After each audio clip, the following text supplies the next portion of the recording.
सुनील कुमार सरनाईक यांनी गेली 4 दशकं पत्रकारिता, संपादन आणि लेखन क्षेत्रात उल्लेखनीय कार्य केले.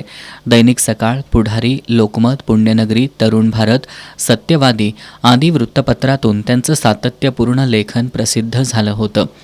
ग्राहक जागर, नोट, पाऊलखुणा, संगीत सूर्य यासारख्या सदरांमुळं ते वाचकप्रिय झाले.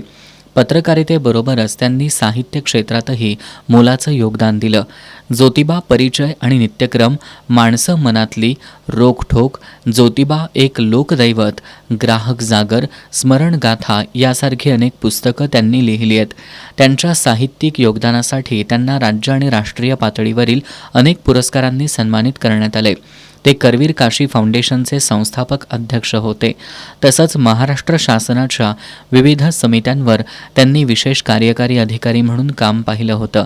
त्यांच्या निधनानं पत्रकारिता, साहित्य आणि सामाजिक क्षेत्रातील एक अभ्यासू, निर्भीड आणि संवेदनशील व्यक्तिमत्व हरपल्याची भावना व्यक्त होतीये.